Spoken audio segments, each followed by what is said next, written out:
This is the Mistress Carrie Situation Report for February 19th, 2026. More artists have been added to the Louder Than Life Festival lineup, including Sleep Theory, Ice Nine Kills, and Tsunami. Thus far, headlining performances from Iron Maiden and My Chemical Romance are expected, alongside Killswitch Engage and Bill Murray. Louder Than Life happens September 17th through the 20th at the Kentucky Expo Center in Louisville, Kentucky. And Ice Nine Kills have officially unveiled their new song, Twisting the Knife, the latest tribute to the Scream franchise. The band enlisting star McKenna Grace from Scream 7 as a guest appearance in the video. The new Scream movie comes out at the end of the month. Mushroom Head have announced they'll be hitting the road with Fear Factory this fall. That includes 3 stops in New England, October 13th in New Haven, Connecticut at Toad's Place, October 14th in Portland, Maine at Aura, and October 15th in Hampton Beach, New Hampshire at Wally's. Songs from Slipknot, Papa Roach, and The Offspring have been added to the soundtrack for the video game Battlefield 6. Slipknot's Duality, Papa Roach's Last Resort, The Offspring's The Kids Aren't Alright, Silly Goose's Cowboy, and Limp Bizkit's Rollin' are among songs that have been added to the second season of the online first-person shooter game. The songs are available to players who pay for the Battlefield Pro Pass. That grants access to a radio station that plays music in various in-game vehicles. Rounding out the package is I'm the Problem, the title track from the 2025 album by Morgan Wallen.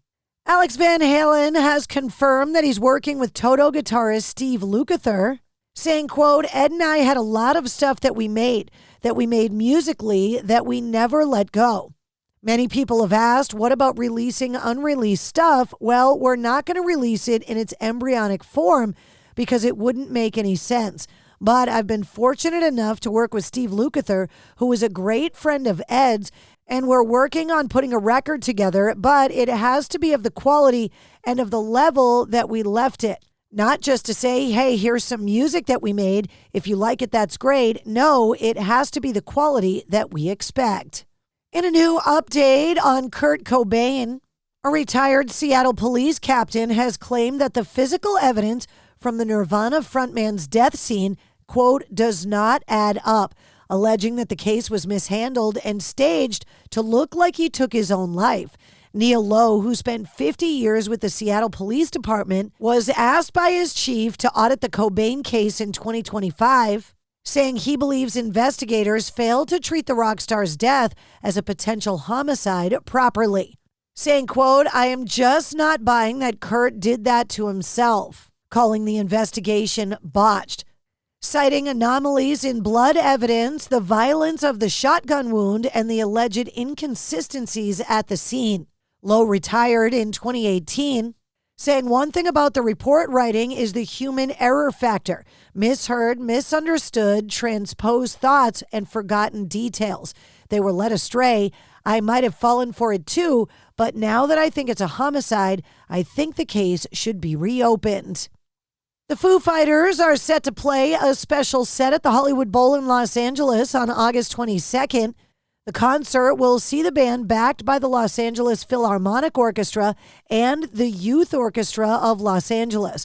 The event will be staged as a celebration of Gustavo Dudamel, who currently serves as the conductor of the LA Phil. A portion of the proceeds from the concert will benefit the LA Phil and its learning and community programs. U2 marked Ash Wednesday by unveiling a surprise EP called Days of Ash.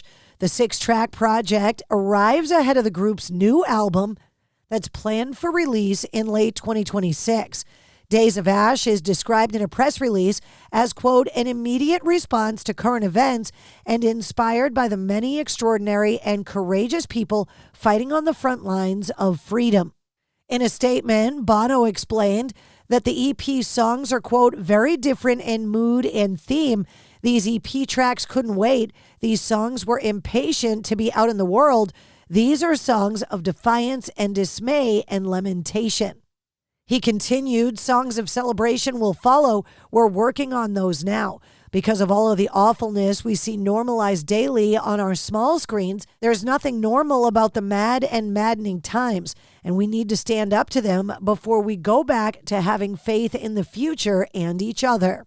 The estate of late AC/DC frontman Bon Scott has announced a, quote, robust event and merchandising plan to celebrate what would have been his 80th birthday coming up on July 9th. The announcement came on the anniversary of his death in 1980.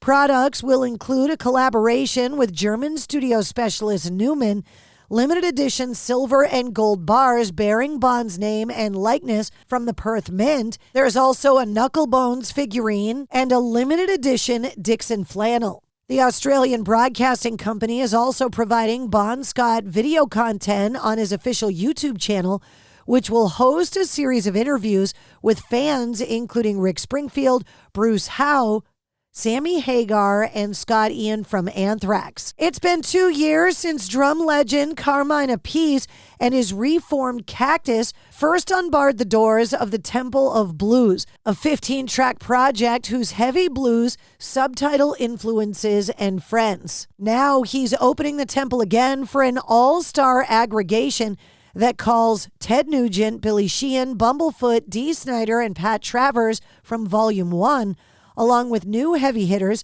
including Deep Purple's Steve Morse, Rainbow and Deep Purple's Jolyn Turner, Ozzy Osbourne and Quiet Riot's Rudy Sarzo, Alan Skolnick from Testament, and many others. And 7 hours after Violet have been tracking new music in Dave Grohl's Studio 606, Shavo Odadjian from System of a Down is the linchpin of the new project. No release date has been announced yet. And that's your sit rep. For more details on all of the stories, check the links in the show notes of this episode. And don't forget to like, follow, share, comment, and subscribe to the Mistress Carrie Podcast. New full-length episodes come out every Wednesday. Episode 298, featuring Stephen Blush, author of the book When Rock Met Hip Hop, is available now.